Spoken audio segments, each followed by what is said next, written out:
Welcome to the DRF Sports Podcast, brought to you by DRF Sports. America's most trusted name in horse racing is now providing sports bettors with exclusive data, analytics, previews, videos, and expert picks on all major sports. Bet smarter and have more fun doing it. It's the DRF Sports Podcast, and now your host, Sheldon Alexander. Ready, set, bet. This is the DRF Sports Podcast, episode 4. Yes, we made it to episode 4. Make sure you like and follow wherever you get your podcasts. I'm your host, Sheldon Alexander. A reminder, we do this twice a week on Tuesdays and Fridays, talking football and gambling. And those, if you're familiar with this, you know that Fridays are Picks Pod.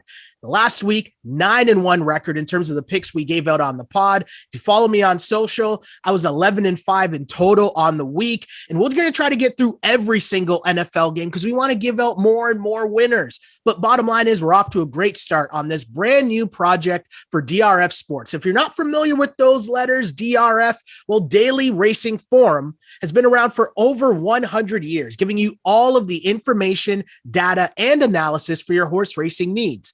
But now we've switched things over into the sports betting world as well. So check out the website, drf.com/sports right now, because if you haven't signed up for a free DRF sports account, you got to do so to get the latest odds, exclusive trends, projected winners, betting insights, and the 100-page 2021 football betting guide. You'll also receive a free digital newsletter delivered to your inbox every Friday and Sunday. And if you miss this past Sunday's edition, then you missed out on a trifecta of powerful betting angles that included a pair of underdogs winning outright, the Steelers and the Saints trouncing the Packers. Also highlighted was an angle on the Rams ahead of their 20-point blowout of the Bears on Sunday night. So make sure you sign up immediately so that you don't miss out on the winners. But you're here, and that's a great first step as we continue to have the good times rolling here on the Friday pod, as we're already off to a good start to week 2 as the Giants covered last night against the Washington football team. But for the rest of the week 2 picks and a great look at the NCAA action this weekend as well, I had to invite my guy Matt Russell back to the pod, and he joins me right now. And he's back yet again. Mr. Matt Russell of The Score joins us after a great performance in week 1. You helped me to an 11-5 record, plus on the podcast, 9-1 with those picks. We talked about it on the Tuesday pod. What was it? An incredible underdog round robin moneyline parlay. And oh yeah, the Giants. You helped me pick the Giants last night on a Thursday night game against the Washington football team. Mr. Matt Russell, how are you doing, my friend? Man, I'm all right.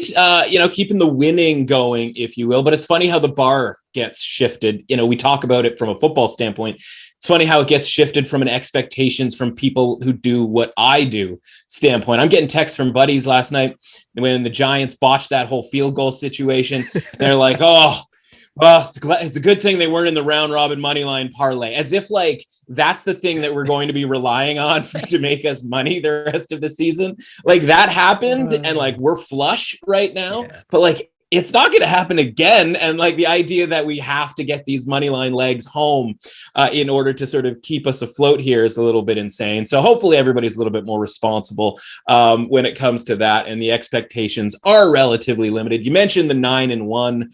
I want to talk about the one for a second, right? We didn't talk about this on Tuesday. Maybe we should have. It was kind of my favorite loss, if you will. Like it was the only loss last week, but it's kind of my favorite loss in a while because, we were kind of on top of things, right? And if you remember from last week's show, we talked about how like, listen, if it's +6, I'd take the Browns. If it's -5, I'd take the Chiefs, right? Not obviously a very strong play by any stretch of the imagination, but look at it this way. That game's a 4-point game that comes down to a 2-point conversion at the end. So if you're on Cleveland +6, you're not sitting back and laughing necessarily because you're pretty shell shocked from what's happened, but you're at least sitting there going like, okay, even if they make this 2-point conversion, like we're sitting on a push and that's okay. We're getting the ball back. It's kind of, not a no lose situation, but sort of. And if you're on Kansas City, and I told you before the game, listen, this cover is going to come down to Patrick Mahomes getting the ball on the 2.5 yard line here for one play. Like, would you be okay with that? Because it's truly a 50-50 situation for most teams there, right? And you go, okay, if my cover comes down to a 50-50 play at the end, like, okay, not ideal, but at least, we're in the hands here of Patrick Mahomes, who it's probably more than a 50-50 proposition, right? Like, you're probably feeling a little 60-40, maybe a little 70-30. You talk to some people sometimes, and they make it sound like it's 100% that he's going to convert there, and he doesn't. And so you go, okay, you know what? Like, either way there, that's a pretty okay loss to take. And over 1,000 bets, we're going to take hundreds of losses, and you don't want them to sort of pile up, because look at your 11-5 record, right? Like, that's 3 games that maybe I talked you out of a loss into a win, or you talked yourself out of a loss into a win. And, that's 3 games away from just being 8-8, right? Which is just anybody can do it type of a thing, right? So like the margins are incredibly thin in this league. And we saw that last night. You're getting 3.5, 4 points at kickoff with the Washington football team, just a wildly overrated team that, again, speaking of things that we're proud of sort of sussing out, it's like I talked about just being not that high on Washington relative to the market, and we're 2-0, just sort of fading the concept that they should be valued as high as they are. Yeah, and I think that's what really has been interesting for me over the past few years, and picking it up and taking this in a lot more, and doing this with you, where we figure out sort of things where it's about the overall process, right? It's not necessarily so much about the one game in that microcosm about like, well, did you win or did you lose? It's about what actually happened at the end of the game. How did things play out? And for sure, it was way easier for me to sit down and watch that Thursday night game last night, as they're like just giving the game away back and forth, being like, well, whatever, Giants, like, just don't give up a touchdown and we're good. Do whatever else you want, but don't give up a touchdown. So again, here we are. We're back for our week 2 NFL picks. And of course, we'll have NCAA picks at the end of this pod as well. But let's start with some NFL action. And for those who might be unfamiliar with what we do here, I'm going to give out the line. I'll give like the Joe Public take, some of the narratives that you might commonly hear about the games. And then Matt comes in with some stats, some information, as I like to call it, some flat out education of where the line is, where it was, and where it might be going, in hopes of cashing out some more winners. So let's try and keep the good times going. And we start off with a little thing we're going to call 4 Down Football, our 4 quote unquote biggest games. And on first down, we're going to start with this one. This is a DRF game here where they're previewing on the drf.com/sports site. And Scott Grambling has a preview up where he says this about the Cowboys and Chargers. He says, since suffering a 45-0 home loss to New England last December, the Chargers have gone 5-0, both straight up and against the spread, ending last season with 4 straight victories to finish with a 7-9 record, before winning 20-16 in Washington as a small road underdog this past Sunday. There's reason to believe, however, that Los Angeles might be overvalued as a small favorite in this one. And here's the thing: Cowboys at Chargers. Chargers are favored by 3.5 points. And the hook has me leaning with Scott here, because I'm leaning with the Cowboys, because this could be a shootout. And if it's just a shootout, the Cowboys offense is as advertised, and I'm leaning to just take the points with the hook. Yeah, it sounds like Scott has a more significant take on this game than I do. This isn't one that I'm looking to get too involved in, because like you said, right, like the hook gets in the mix there. And so why does the hook get in the mix? Well, things are piling up here a little bit for the Cowboys, right? And we saw, it hasn't been since last Thursday that we saw them play. And of course, they hung in there with the Tampa Bay Buccaneers. And, it's easy to see that primetime game, them almost winning that game and going like, this team's for real, et cetera, right? But you got La'el Collins, who's suspended, injuries to the defense here. Lawrence out for, could be a really, really long time here. And so I'm looking at this game and I'm going, if the offensive line is starting to get banged up here for the Cowboys, right? Like, that has always been the issue over the last year. So obviously Dak getting hurt was a pretty major issue, but even before he got hurt, right, it was like the Cowboys only go as far as that offensive line goes. Well, if that offensive line isn't going to be in there, and we're going to start, mixing and matching pieces there, that's going to be problematic for the Cowboys. And then defensively, if you lose your best player, again, fundamentally, I'm high on the Chargers this season.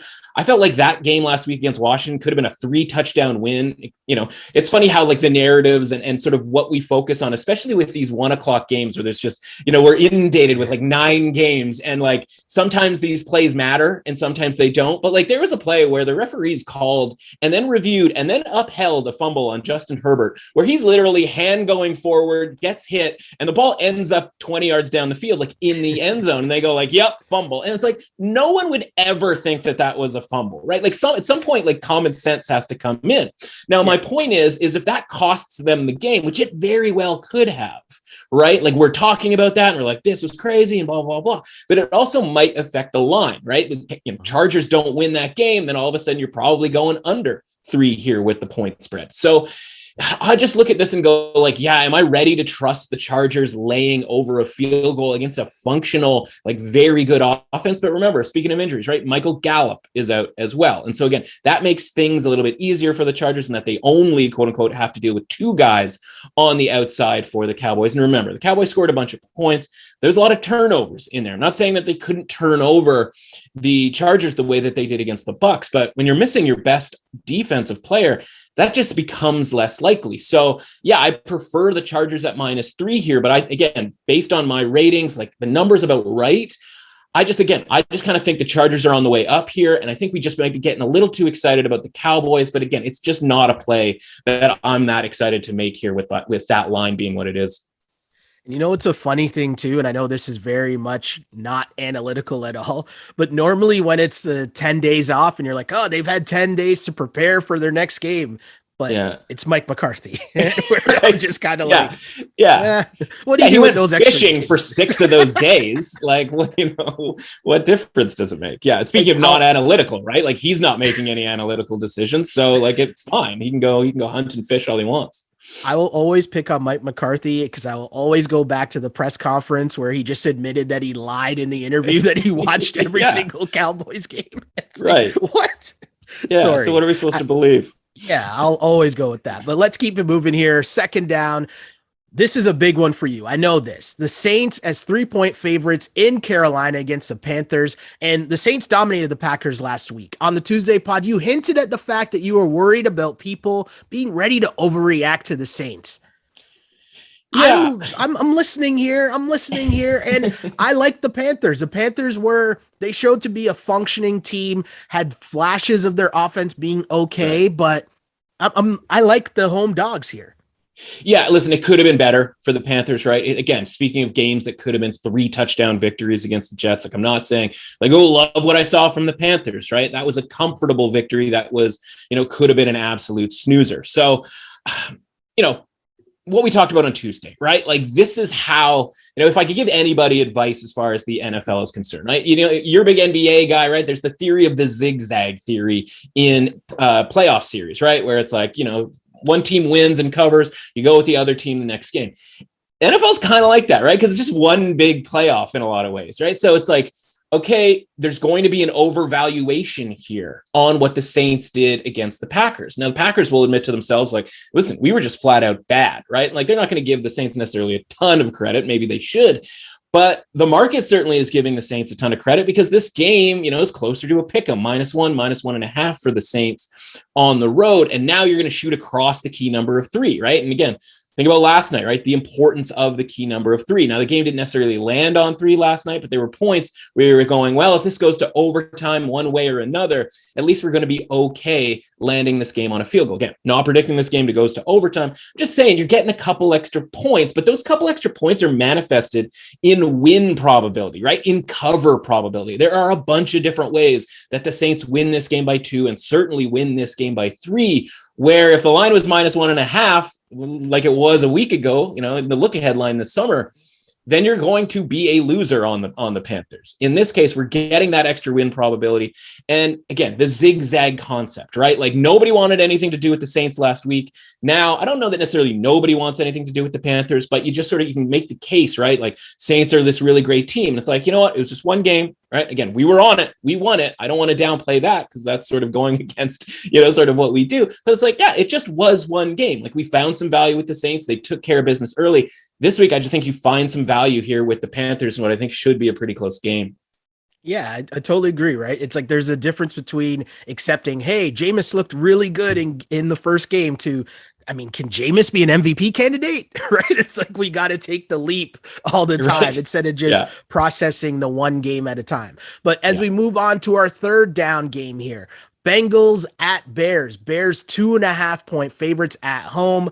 And this one I'm kind of keeping kind of simple here. My lean is I think the Bengals could win this game outright. And so Yeah. if that's the case, I tend to lean towards the points.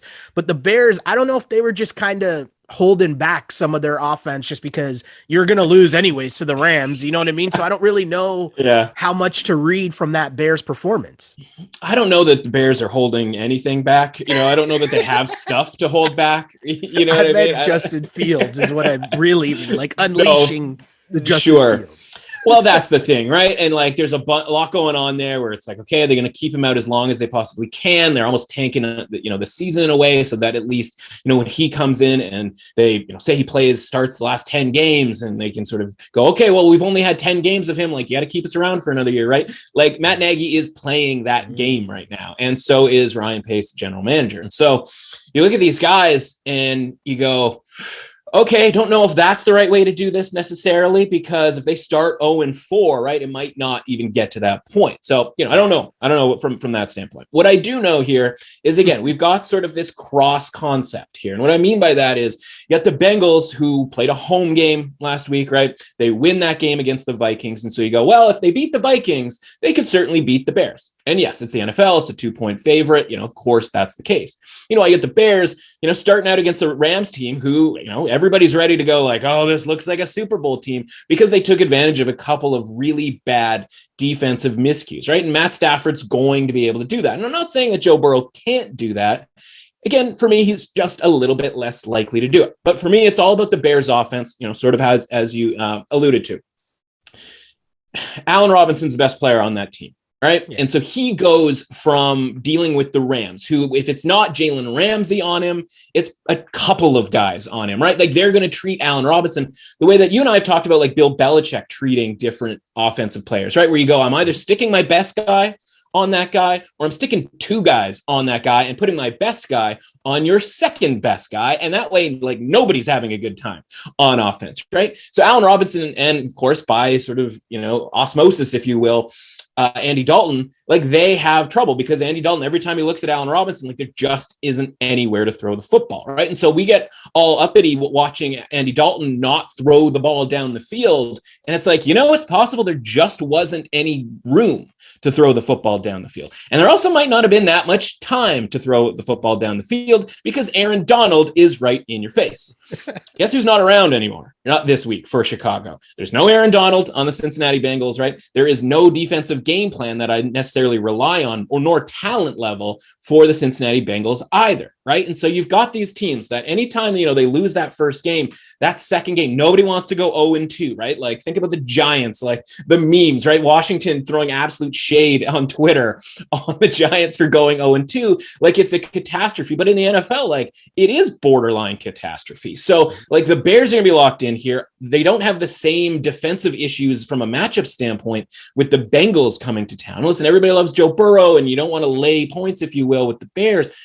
But I think this is actually like a really public underdog with the Bengals because people want to bet on Joe Burrow. They want that to be really, a thing. And so this number comes off of 3. And so, I look at the line makers making this 3 in advance. And yeah, I understand a bunch of money coming in on the Bengals. And listen, maybe they end up winning and covering, right? It's the NFL, anything's possible. But for me, if we're getting this thing down to -2, to me, it could go down to -1 by the time kickoff rolls around. You know what I mean? Once a bunch of money comes in on the Bengals. So there's very real chance we get the Bears at basically pick 'em by Sunday. Like that's kind of my hope here. And at that point, right, like Bears and Bengals, like I feel like they're pretty similar teams, at least from a rating standpoint, and I'll be on the home team, not having to give up very much in terms of points. So I like the Bears in this one to bounce back. I liked what they did offensively from a run game standpoint. I think they'll be able to do that again against the Bengals. Okay. Okay. And I like that. The important lesson again is the half point movement, right? And going through what you always talk about with the key number of 3 and having it come under that is a huge, huge level of value in still being able to take the Bears. I like that. Fourth down. We move on here to the Raiders at the Steelers. And the Steelers are 6-point favorites at home. And the Steelers defense versus Derek Carr, to me, is not going to be a pretty picture for the Raiders at all. And the Raiders defense last week looked like it was a joke against the Ravens. But I mean, Big Ben at the same time, people weren't too sold on what they were seeing from Big Ben. 6 points is a lot, but I'm reluctantly leaning on the Steelers here just because of the 6 points. You know, it's still not through 7. And so under a touchdown, I'm okay with the Steelers. Where am I wrong here? No, I don't think that you are, right? But it's funny again how sort of the way we think about football sometimes, right? And so, I was ready to run through a wall after that game, right? Like I had Raiders, and then Derek Carr comes out and he's like calling out teammates in a good way after the game. And I'm like, I want to play for Derek Carr. Like, let's go hit somebody out there, right? Yeah. Before I realized that I would get absolutely, murdered. So it's very easy. And it's funny, you watch, the line movement, right? And it's like, it opens like 6 and it comes down to 5.5, because people are like living off of that Raiders win. And then like, it's like common sense kind of comes in like a day or two. And everybody sort of sits back and goes like, what have we done here? Why did we're betting the Raiders? Because you look at the games, right? And the difference, it's funny because we would talk about, Derek Carr and against the Ravens defense and be like, oh man, like against the Ravens defense, like this is going to be trouble. They're going to be all over them, et cetera, right? But the Ravens and the Steelers, as much as they sort of live in infamy, together, they do things differently. The Ravens blitz you, right? They'll bring the house. We saw them bring the house. And Derek Carr, for all of, all of the bleep that we talk about Derek Carr from time to time, he's really good against the blitz, right? Like he can figure out who to throw to. He's just throwing the ball up into open spaces and having guys run it underneath it because, he's a wily veteran, right? He knows what he's doing from that standpoint. Well, the Steelers don't do a ton of blitzing. Why? Because they got TJ Watt, right? They got that defensive line that can just overwhelm on their own. And so the Steelers are still going to get pressure, probably the same level of pressure that the Ravens got blitzing without blitzing. And now you're sitting back with 6 or 7 guys in coverage. And it's not that easy. Like, I know it sounds crazy to think like it's easier for Derek Carr when there's a blitz, but it's easier for Derek Carr when there's less people in coverage. When there's more people in coverage and you got Minkah Fitzpatrick and like he's on Darren Waller and like that's a really good matchup, at least, from a competitive standpoint. Some guys are, sometimes Fitzpatrick's going to win, sometimes Waller's going to win, but there really wasn't that guy for the Ravens. And that's why Derek Carr threw it to Waller about 1 billion times in that game. And even as he threw it to him 1 billion times, it didn't necessarily connect every time. So I think the Raiders are going to have some real troubles here offensively. Now, you mentioned the Ben Roethlisberger situation. It's ugly. Not going to lie. It's ugly a little bit here. But again, it's never going to get as good as that second half for the Raiders defense. But think about what they were able to do defensively. We talk about like the new era of defense in football. It's turn guys over, right? It's not just 3 and out punt. Like that's just not how the NFL is built anymore. But if you can get interceptions or fumbles when Lamar Jackson's running around, because that's the thing nobody's talking about, right? It's like at some point, somebody's going to have to point some fingers at Lamar Jackson and his fumbles, because whether it was a Steelers game last year, the Titans game last year, right? Like this is an issue for this guy and he's awesome. And like, we'll take it as far as like, that's the risk we'll have to live with. But like, I don't know, certainly Roethlisberger is going to get the ball out, right? He's not going to fumble. He's going to move that ball around, right? Whether it's to Harris, whether it's to obviously his cadre of wide receiving options, right? He's going to move that ball around. The Raiders aren't going to know what hit him from that standpoint. So I think you're going to get a better than usual offensive performance from the Steelers. I think you're going to get a worse offensive performance from the Raiders. So this is one where like I could very well see this being like a 20-10, 24-10 type of a game here for the Steelers. Just an incredibly tough spot for the Raiders. You'll remember last year, they won this big game at home Monday night against the Saints. And then they went on the road in the next week and got absolutely trounced. And I kind of think that's going to be the same thing again here, because when you're talking about like guys like John Gruden, like history does repeat itself with coaches like that. Yeah, totally agree with you there, man. We got so many more picks. We're going to try to rifle through here, a little 2-minute drill. We'll try to spend not more than 2 minutes on each game, try to get in as many picks as possible for the people because we like winners. So let's start with the Rams as 3.5-point favorites in Indy. The hook is out again. They're trying to get me to take the Colts, and I really don't want to ride with Carson Wentz, but I kind of feel like I have to. Yeah, that's just how we do it, man. Like that's what this week is, right? We talked about the overreaction concept, and this game was -1 in the summer, right? And then it opens 4, and so this is a really good indicator, right? Like it opens 4 and actually gets bet down to 3.5. Right. So I think this actually go a little further. I think the hook could go away here. So if you like the Rams, you probably get a -3 here. For me, I'm already on the Colts +4. I'll be on the Colts +3.5 in some contests here. And I think it just comes down to Jonathan Taylor being able to run against this Rams defense. Carson Wentz hadn't had a ton of preparation time, obviously. So one game in, like that was probably never going to go that well. That was one game that I didn't have anything to do with because again, I wasn't looking to grab the Seahawks, on the road. In this case, I'm okay backing the Colts here to at the very least, hang in with the Rams. I think there's a chance they actually win this game though. All right, we got the Vikings at the Cards, and the Cards 3.5-point favorites at home. This one, again, I'm rolling with the hook here. Their offense, I think if they can start on time, which is something they didn't do against the Bengals, this could be an interesting game here, and one of those that you talk about all the time where the merry-go-round, where does it stop? Where does it stop? I'd rather be sitting there with the points when this game goes to zeros. Yeah, there's a real chance this Arizona Cardinals team is really, really good, especially healthy Kyler Murray. That being said, same thing with the defense, right? Like the defense looked really good. Again, one game, right? So I'm not going to all of a sudden be like, Cardinals defense is amazing. Like that's just not how, I work necessarily. So yeah, same sort of deal, right? Like this line should be around 2.5 based on team ratings from before the season started. So how much are you buying into one game? Obviously, nobody wants much to do with Kirk Cousins. I get it. His friends and family, probably not that much either. But at this point, right, like we're getting 3.5 points for two teams that are pretty evenly matched, even though we like the flash and dash of Kyler Murray and we don't like really anything about Kirk Cousins as a society. So, for me, I'm taking the points. It's, again, same sort of concept, right, with the Saints and Panthers, same sort of concept as the Colts and the Rams here. They're not all necessarily going to win here, but I think we're going to end up 2 out of 3 on these 3.5-point underdogs here that should probably be lined under a field goal. I like it. The Titans are heading into Seattle. Seattle's 6-point favorites. 6 feels as if it's too many points to me. I don't like it at all. And I also feel like I've seen this story before where the Seahawks just look like world beaters to start the season and everyone gets a little too hype. And I'm kind of tempering that expectation at this point. And the 6 points, too much for me. I like the Titans. What do you think? Yeah, it's a little bit scary, right? Again, massive overreaction. This number should be probably closer to 3, probably, 3.5, right, for Seattle. Now we're getting 6. I'm even seeing some 6.5s now. Are we going to get to 7? Like, how outrageous would that be? There's a couple of different ways to look at this game, right? One, there's a possibility that Seattle is back, right? Like they're cooking and all of that sort of thing. I don't necessarily think that's the case, right? I think these teams are just evenly matched. I don't think this Titans, again, one thing, people always say, right? You're never as good as you were last week. You're never as bad as you were last week. So let's hope that's the case here, right? Because if the Colts are able to convert a couple of 4th and 1s that they botched, that game's probably closer to a 3-point game against the Seahawks. And maybe we're looking at the Seahawks a little bit differently this week.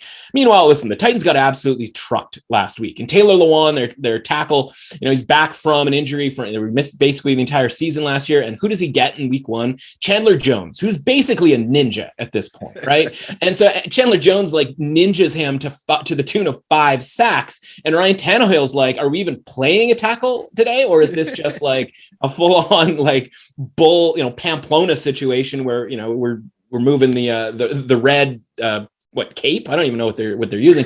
But the point is like Chandler Jones, he's flying into the backfield every second play. And you're just like, man, this is not how our offense works. And I don't care that Arthur Smith is in Atlanta because that didn't go particularly well either. And so for me here, I just think these are two teams that are going to score a ton in this game. And we're going to be back and forth, and it's going to be last team that has the ball wins here. And if that's the case, give me 6.5, maybe even 7. I would certainly pay a little extra for 7. If you can find a 7 at minus 120, I would certainly do that, even maybe a couple of dollars more than that. Because, listen, 7's a key number. I'm willing to pay that price. So we'll see where this goes. But one way or another here, I think the Titans are live to win this game. Okay. I like it. I like the live underdog kind of. I like it. You got me excited here. Falcons at the Bucks. Bucks at home as 12.5-point favorites. That's a lot of points. But again, the Falcons got smoked at home last week by the Eagles, which depending on how you rate the Eagles, that's kind of how you're going to view a bit of this game, right? But again, It's week 1. Does that mean I should be writing them off and they can't cover 12.5 points, as in the Falcons, that is? Yeah, listen, if you're putting a helmet on and some cleats like you in the NFL, like you should be able, in theory, to cover 12.5 points. So, I mean, listen, for me in this game, I'm looking at for my numbers and my ratings and stuff like that. And this game literally had me like turning my computer upside down because I'm like, there isn't any way I can get to 12.5 being a fair price on this game. Like I've got 8.7, right? Okay. And like maybe we could get to 10 here as a fair price. But 12.5 is just frankly was way too many points, right? And so, yeah, like, was it absolutely gross for the Falcons? Like, I called them the most disappointing team in week 1, even though, again, we were fading them. We were delighted that they were disappointing, but I thought they were more disappointing than the Packers. Because listen, the Packers, obviously some disjointed stuff going on there, and they lose, on the roads, neutral field, if you will, to the Saints, who I think is a pretty good team. But like, I don't know necessarily what to make of the Eagles, but like you're losing by like that to the Eagles at home. Like that's mega disappointing. So yeah, for me, again, we got to just kind of, zig when people are zagging here. For some reason, the market thinks that this should be a 12.5 point spread. The Falcons were just as bad last year, and this game was like 8.5 in Tampa Bay. And so like, again, my numbers make it around 9. We're getting 10 as a relatively key number, a little cushion there in case something weird happens. I expect a much better effort from the Falcons this week. 12.5 is too many points. I'm there with you. I like that, man. I like that a lot. The Sunday nighter, we got the Chiefs, 3.5-point road favorites against the Ravens here. And I think I know what I'm getting from the Chiefs offense, right? The Ravens were able to get away with playing man-to-man against the Raiders. You can't do that. I mean, you can try to do that against the Chiefs, but it's probably not going to go well for you. And to be honest, I'm kind of confused as to why this is only 3.5. This seems too easy to me, or maybe I'm just too wrapped up in the Chiefs hype, the Chiefs brand name, and then I'm just down on the Ravens. Yeah, I listen, and I get that. I mean, obviously the injury stuff is piling up. It's funny, like what we remember, right? And I just remembered talking with you about this same game last year. And so go on this ride with me here for a second. So last year it was Ravens -3 and then -3.5. And we're all like, this line makes so little sense that we actually have to take the Ravens in this sort of counterintuitive concept, right? And then like we end up like the next day talking to each other like, what on earth were we thinking? Like never again, like never, ever again are we going to not just take the points with Kansas City, right? Yeah. And like so is the rest of the market, because like Kansas City has never been an underdog since and probably won't be ever again in the Patrick Mahomes era. And so, this ride is from -3.5 Baltimore down to pick 'em before the season started. Right. But of course, everything that happens, Kansas City pulls off the win, but like they always pull off the win. So we talked last year as well about like the functionality of the money line versus the point spread. And the crazy thing to say is like, if you'd been betting the Chiefs for the last 10 games, you would be flat broke right now because of the Chiefs tax. Like we always talk about the Chiefs, like they always win, but they always don't cover by like 1-2 points because the line is always a little bit too high, right? And so we look at this game and we go like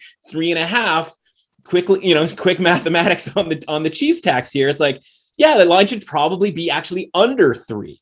Problem is it's an atrocious matchup for the Ravens. Like you said, right? Like we always talk about the best way to handle the Chiefs is sit back, make them kind of dink and dunk their way down the field. Eventually there's going to be a holding penalty or something that gets them out of schedule. And like, that's the 2 or 3 times in a game that you're going to be able to stop them. And then, yes, they now only score 28 points instead of 35 points. And if you can score 30, now we're talking here, right? Problem is with the Ravens, like, The injuries piling up on defense. The injuries are piling up on offense. Ronnie Stanley, their left tackle, all pro. He's not going to be in this game. And so it's like, we're supposed to bet the Ravens here for obvious reasons and not so obvious reasons when it comes to the Chiefs tax and the value and all that kind of thing. And like, I'll probably end up doing it, but it's not going to be a significant play for me. So we'll see how high this line gets. It's touched 4 a couple of times, which tells you something there as well. Anytime it's touched 4, people have gobbled that up to knock it back down to 3.5. But again, like, all signs point to the Chiefs here, except for the fact that they just never cover, which is kind of a crazy thing to say about a team that we're terrified of, when it comes to actually winning the game. They just never actually beat the point spread. Yeah, I'm going to be super interested to see how that plays out, because it'll be either a superhero performance by Lamar Jackson or they just get dusted. Like, I know that kind of sounds. And by the way, yeah, like, you also don't have to bet this game. Like, it's it's Sunday night and everybody has to like pile in and like we have to chase what we lost or parlay. All parlays go to the Chiefs. Like, that's, we talked last year, but like the Sunday night concept, and like, it was every week there was a public side on Sunday night. Now there wasn't. There was that, this year with the Rams -7.5, you saw that go up to 9 against the Bears, and like that worked out for everybody. But these shorter spreads, these almost too good to be true spreads that everybody's piling in their parlays to on Sunday night, like it was like undefeated last year that you just took the stinky side on Sunday night, and like it just somehow got there. And so you combine that concept with the idea that the Chiefs always, fail to cover by like 1.5 and have this key number there, like. Yeah, I just can't bet the Chiefs. I can sit back and watch this game and just enjoy it because I think it could be a really, really good game. But again, I got to take the points if I'm doing anything in this game. I'm not going to lie to you. I'm the guy that's going to sit there on Sunday night and being like, I got to get some action on this game. Sure. I'm rolling with prop. the Chiefs. Let's go. Yeah, bet somebody to score a touchdown or something. Like, yeah, just don't go nuts. Yeah, I like it. No, I'm with you, man. I'm with you. As we head to the Monday nighter, though, we got the Lions at the Packers. The Packers are 11-point favorites. Yep. And I know we're used to seeing the Packers year after year beat up on the Lions, beat up on the Bears, and look so great and trick us into thinking they're Super Bowl contenders. I can see the Packers winning this game by 2 touchdowns, but is that just history that I'm using to base that off of, or in reality of what's going on, was last week more of an issue than I'm letting on? Yeah. Can both be the answer? Listen, Yes. I think there's a lot of sharp people out there who like the Packers to bounce back and smoke the Lions. And listen, they were getting absolutely destroyed by the 49ers. And like, I get all of those things. But for me, fundamentally here, if I come into the season going like, I don't really love what's going on here with the Packers, I don't love it. And then like all of a sudden, after a bad performance, I'm going to turn around and just assume that they're going to bounce back. Like, think about all the teams that had bad performances. Like, just think about all the teams we've discussed here in the last half an hour about all the teams that had bad performances. And it's like, oh no, that like, this is the Titans. This is how the Titans are. Like, this is their existence. But like for the Packers, they're like arguably the worst team of the week. And it's like, no, they'll be fine. So for me, it's like, let me just see first, right? Like, I'm not, so I bet the Lions here a little bit at plus 11.5. So I'm willing to lose that bet to sort of see where we are here when it comes to the Packers, because again, from a Packers side, it's a mess. We've talked about that. Like, it could be a mess for the entire season. Does that necessarily manifest itself against the Lions? No, not necessarily, but give Dan Campbell and company credit. Like, yeah, they might be a really, really bad football team, but they're going to be a really bad football team that tries. So there's going to be some bad football teams this year that don't necessarily try. And so hopefully they can keep that energy going against the Packers. And even if this ends up, 21 points down, 18 points down, 14 points down, something like that, where it's like, the Lions are going to keep going at the end here. So I think the back door is certainly a possibility of being wide open here. And that's just assuming that the Packers look great and have, a 2 or 3 score lead late in this game. Dan Campbell on the sidelines, firing up the team, not letting them quit, they're buying. Get the backdoor cup. Hey, I hear you. They're buying in. I hear you. I want to kind of speed through a couple more of these games here, just Sure. while we got some time here. Let's kind of speed through. So the Bills, 3.5-point favorites against the Dolphins. It's tough to see the Bills going 0-2 to start the season, but this isn't about wins and losses to me, especially once you have the hook. I'm kind of liking the Dolphins as home dogs here. Yeah, there's a real possibility both the Ravens and the Bills end up 0-2, because this game for me, it's a really tricky situation. Like, for me, we're trying to build in home field advantage from a numerical standpoint, right? And like some places have it and some places don't. One place that has it in September is Miami, because the way they've got that stadium set up, right? One team stands there in the sun the entire day and the other team stands there in the shade, right? And we're close enough to like, I'm a golfer, like people are outside. It's like, you go to a patio, you're like, do I want the umbrella or do I want to be out in the sun? It's like, You know what? Let's give me some umbrella here, because if we're going to shut it down here for a few hours and have a couple of beverages, I don't need to sweat through my shirt, right? So it's the same situation when it comes to this football team. And you're sitting there going like, it just adds up, right? So you get to fourth quarter time. And again, even if the Bills have a lead, right? Like you find that the Dolphins have this ability to come back sort of historically in these games, because the other team gets, they're a little worn down. By the way, I just think Miami's a pretty good football team, right? Like they just find that way to do it. The metrics never sort of line up with this team. They turn the ball over. I think Josh Allen turns the ball over a couple of times here, because I did not love what I saw from his accuracy. I don't know that this is like last year was a blip and now all of a sudden he's back to his old inaccurate self. I don't think that's the case. But you know what? If you're inaccurate against the Dolphins, somehow they're going to pick you off. And I think that might be the difference here. I think you have to take the points and just kind of hope for the best here. And there's a very real chance that Miami can actually win this game too. I love it. We talked about the Eagles earlier on in this pod, and now the Eagles are at home as 3-point underdogs to my San Francisco 49ers. Niners defense really worried me last week. Near epic comeback, by the Lions. Sure. The offense is never going to be the problem, but the 3 points, I'm worried about the defense. I don't know how good the Eagles are yet, but am I wrong to go with my Niners here? I don't think so. But at the same time, listen, we talked about the Eagles being like, maybe they're actually pretty good, right? Like what we liked about them against the Falcons is we kind of knew the Falcons defense wasn't going to be very good, but I didn't have that same feeling about the Eagles. In fact, I felt like we might have a good defense here for the Eagles. So if that's the case, right, the trenches for the Eagles are very healthy. The defensive line and linebackers, et cetera, like they're very healthy, which they almost never are. The offensive line is very healthy, which it almost never has been over the last couple of years, as much as we've blamed Carson Wentz, right? The injuries have piled up for the Eagles.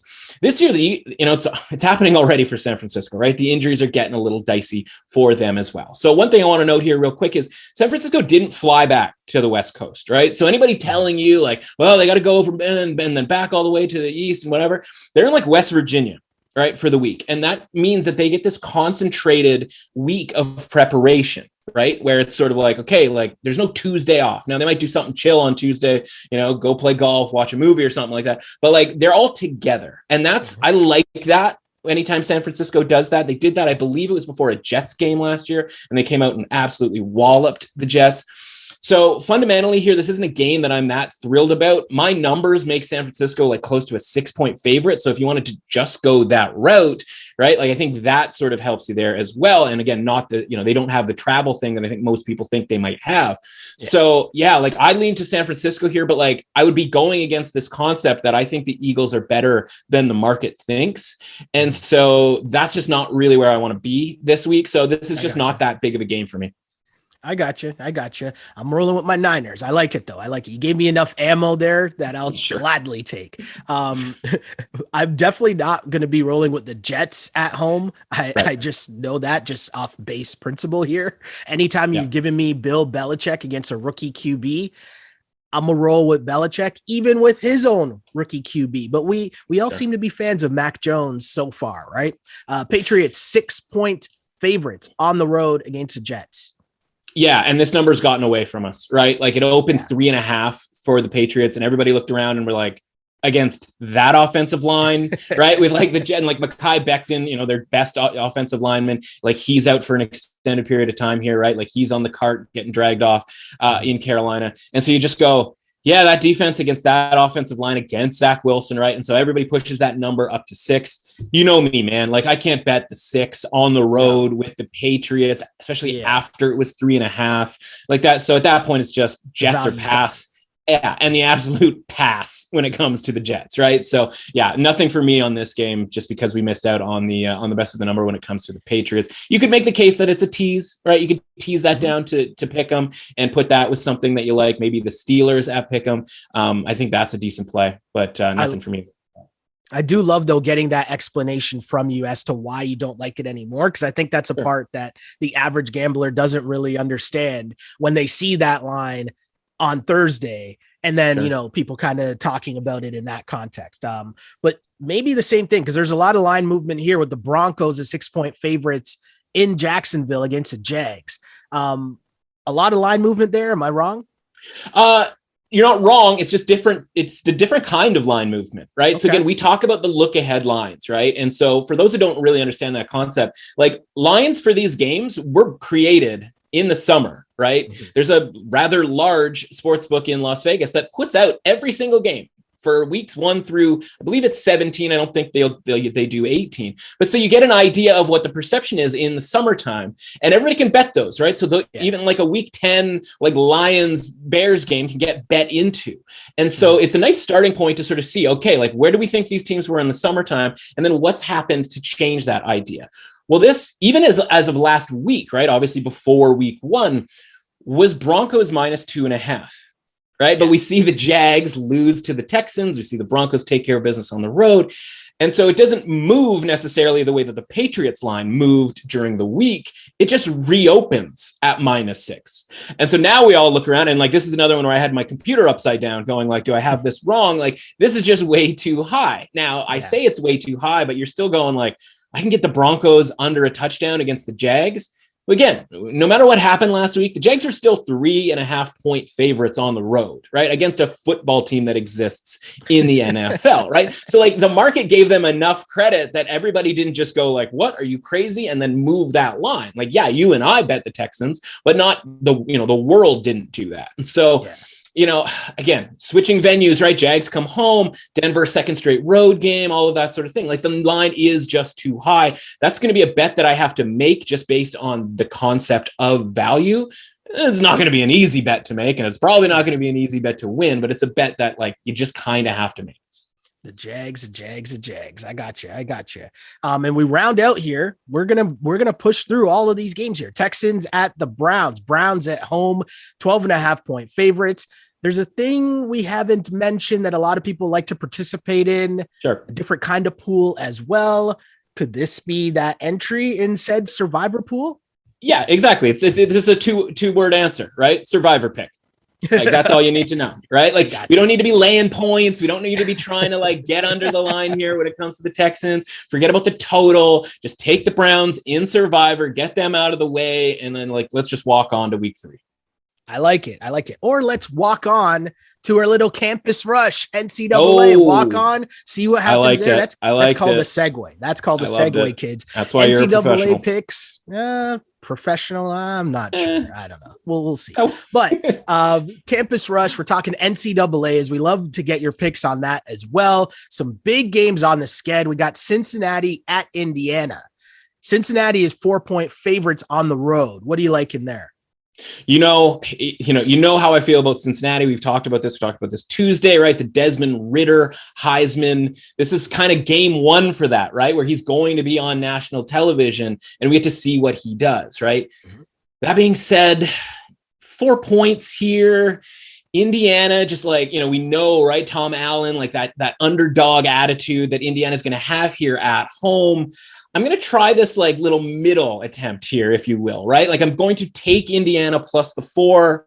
I'm going to hope Desmond Ridder looks good. I'm going to hope Cincinnati wins this game because then again, Cincinnati has Notre Dame coming up and that's their, next real possibility to sort of show out from, a Heisman standpoint and certainly for a national, college football playoff standpoint. I'm going to try to thread the needle here a little bit just because I think this number is a little too much here for an Indiana team that I'm not crazy about, but like I know what they're capable of here, especially as home underdogs. Okay.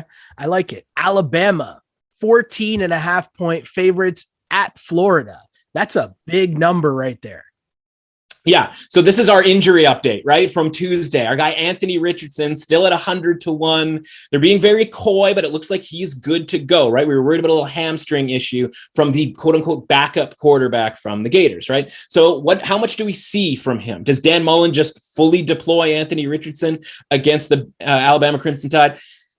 I hope so, right? Like I imagine it's probably going to be more than 3 or 4 plays here for the electric freshman. But again, we talked about 100-1 Heisman on Tuesday.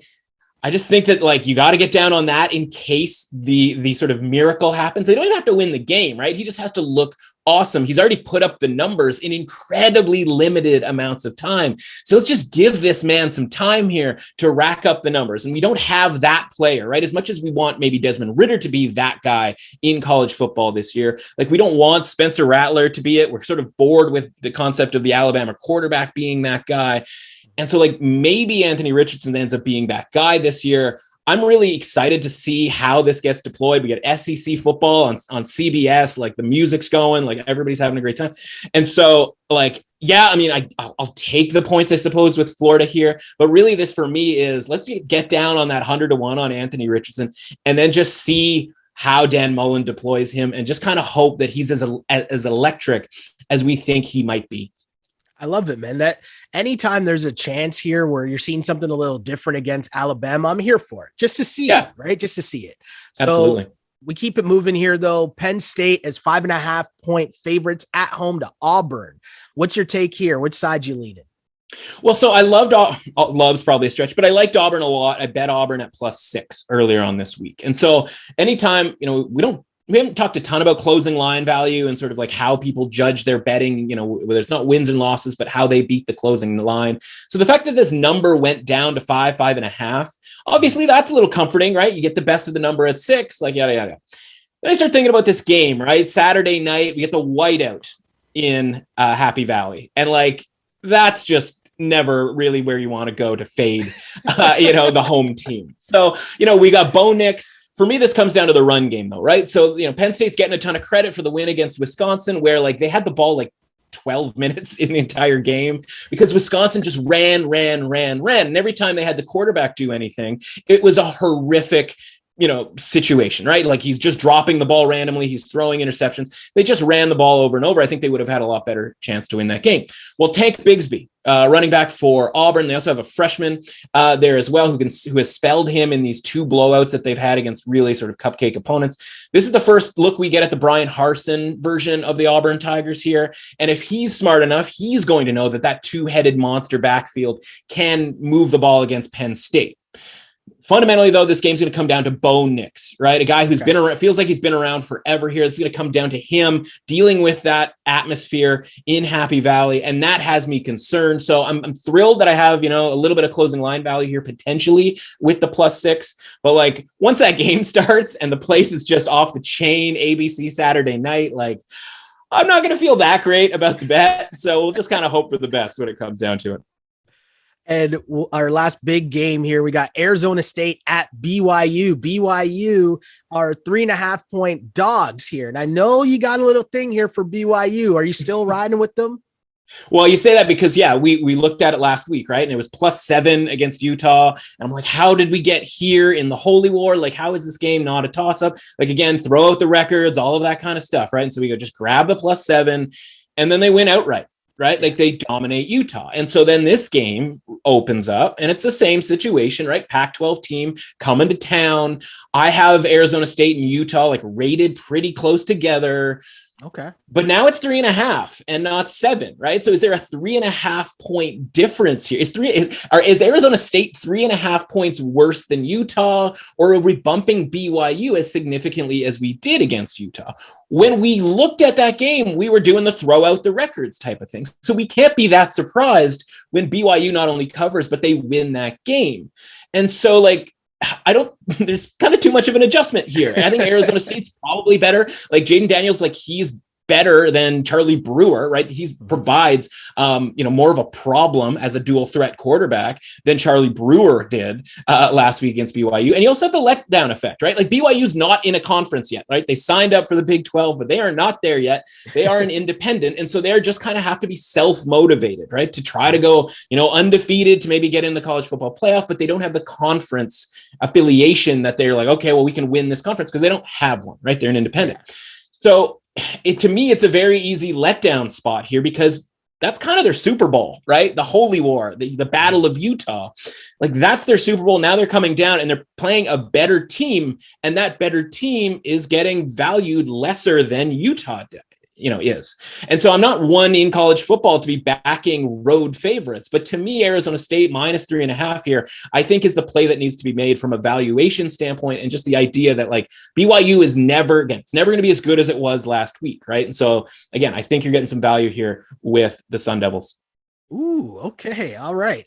I love this part of the pod because it's just rapid fire, hurry up offense. You just speed off through a bunch of college football picks. And I enjoy this part of the pod. So I'm just going to, dump the ball off or maybe the read option and I'll hand the ball off sure. and let you cook here to wrap things up here with some college football. Let's do it. We need like the old primetime Chris Berman music to go here. All right. Start off. Yeah, there you go. Can you keep that going for like 2 minutes? Friday night, if you're listening to this podcast before the night game, I'm back on my BS with Illinois. Brandon Peters appears to be back against Maryland. Everybody loves the other Tagovailoa, Talia. But, the Maryland defense, pretty sketchy, right? Like, I think this game ends up being closer. I grabbed the 7.5. It's still 7. I would certainly play that as well if you haven't already. Watched Miami last week. They were part of this. We laid the points with, against App State, thinking, the talent, DRF King, that's going to, overwhelm App State. App State's just, quote unquote professionalism, right? Like they just adulted their way into that game. And Miami ended up winning that game, which I think takes people off the scent from the idea that Miami just might stink, right? Like we love De'Aaron King, like he was electric at Houston and now he's with Miami. He had, torn ACL. He's not moving as quick and especially laterally quick as he was before. That's really sad. But what that does is that creates value here on a Michigan State team that I think is still underrated. They of course already have a road win in conference at Northwestern earlier this year. I think +6 is too many, and I'll be on the money line there for Michigan State. Virginia Tech and West Virginia. We're under a field goal here with West Virginia. Give me West Virginia at home, right? We faded them against Maryland earlier on in the season. And listen, Virginia Tech, I have something for you maybe in the future here when it comes to Virginia Tech. But this is a game that I like West Virginia, -2.5 against the spread. Nevada and Kansas State. Skylar Thompson's injured. That's the worst, right? That was the one thing, if we could sort of request this season, that he could be healthy and that we could get Kansas State in a bunch of these underdog spots against these better teams in the Big 12. They've got Carson Strong in Nevada coming to town here, and the books have made Nevada the favorite here. So even though Will Howard comes in and he's not very good, just flat out saying it, there's still an over-adjustment here in the first game without Skylar Thompson. I'm going to trust Kansas State to be able to dominate the trenches, if you will, and get this win as +2 underdogs. Couple of, we do the thing. We did it last week. It was like one of our main successful things. Fading teams off of a big win. Who had the biggest wins last week? Iowa had a really big win, obviously, in the CIHawk, right? I got to take the points here with Kent State +23. Iowa has a couple of big wins already. This is one where they just kind of phone it in here and win by just 2 touchdowns, maybe 3 touchdowns, right? And we still cover with the Kent State Golden Flashes. Georgia Southern is going to Arkansas. Last we saw Arkansas, they were getting fined by the SEC for having fans running on the field after the game, after they beat Texas. That's the level, right? It's the best win in Arkansas in like 20 years, basically. And now they get a visit from Georgia Southern, who runs the option. And it's going to be a lot of like cut blocks and we got to just do this. And they're going to go for it on 4th down a lot. We're getting 23 points here as well. So I'm going to try that with Georgia Southern on same sort of situation here as the Kent State bet. Memphis at home, getting 3 against Mississippi State. We screwed up last week, right? Like I made the point of including the NC State game into our big games of the week. And literally 5 seconds in, Mississippi State runs a kickback for a touchdown to take a 7. before anything else happens. Whoops. I didn't see much from Mississippi State last week that I'd get all that excited about if I was backing them. Now their first road game of the year, they're favorites against a Memphis team that, like, from a program standpoint, has just always been like a problem for these, Power 5 teams. So we're going to take the 3 points there with Memphis, maybe a little money line action. Washington, somehow they got on primetime last week against Michigan on the ABC 8 o'clock game. Not a great matchup, especially since Washington stinks. Okay, let's just call it what it is, right? They're 0-2. They got smoked. That was never a game against Michigan. They lost to Montana at home in week 1. Again, one of the weirder lines of the week with them being just 6.5-point underdogs at Michigan. Now they're 16.5-point favorites against Arkansas State, a team that can score. They had 50 against Memphis last week. That's way too many points. I might try the money line on Arkansas State just because this thing is falling apart out in Seattle. And here we go. A couple more. Charlotte +4 against Georgia State. That's just too many for a Georgia State team. That I'm a little bit high on them to start the season. But like Charlotte's a scrappy group. Virginia +8 against North Carolina, right? Again, I need to see it from North Carolina before I start laying big time points with them. Utah, right? Coming off that loss against BYU, they go to San Diego State. They are just over a touchdown favorite. I think it's a get right spot for them. I'm not buying into what San Diego State is up to as much as, my San Diego roots want me to. And then finally, Oklahoma State and Boise. I don't love that, same situation with the Patriots. This line has moved from -1, around pick'em. Everybody's on Boise State, moving it up to 4. I think they're probably right. I think Boise State probably gets it done relatively convincingly on the blue turf against Oklahoma State. Boise State -4, the last of the express plays in the hurry up offense. Woo! Well, I hope you enjoyed the music that I chose. It wasn't the NFL films or the ESPN Chris Berman music, but it was a little something just to, speed us up there a little. But that was a ride. And thanks again for another great week of picks. You got me really fired up for another week that's going to be filled with football. My whole weekend, I know what I've got. I've taken all my notes. I'm ready to go, both NCAA and in the NFL. But if the people want more from you, some more in-depth action, where can they find you on social media? Yeah, everything's over at MRuss Authentic, right? I'm tweeting out all of the stuff that I do over at the Score there. And of course, we're celebrating and commiserating, these Thursday night games, right? Last night, we got to get on there and we're just complaining and everybody's sort of uniting in just their hate for the stuff that goes on. Like, what would we do without Thursday night football, Sunday night football, Monday night football, where we come together as a society, right? To complain about everything when it comes to the NFL and have a great time doing it. So hang out with us over there at MRuss Authentic on Twitter. Really appreciate it, man. I'll talk to you again soon. Thank you, brother.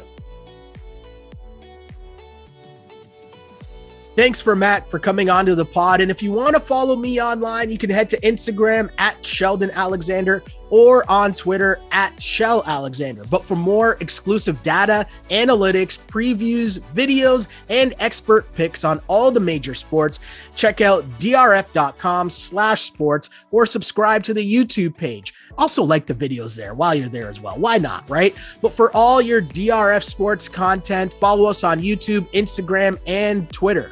But that's all I got for you now. Don't forget to like and follow the pod as well, wherever you get your podcasts. We're here twice a week, Tuesdays and Fridays. This is the DRF Sports Podcast. And until next time, I'm Sheldon Alexander. See ya. Thanks for listening to the DRF Sports Podcast. Please subscribe, rate, and review the show. For more sports betting advice, go to drf.com/sports and follow on Twitter at DRF_sports.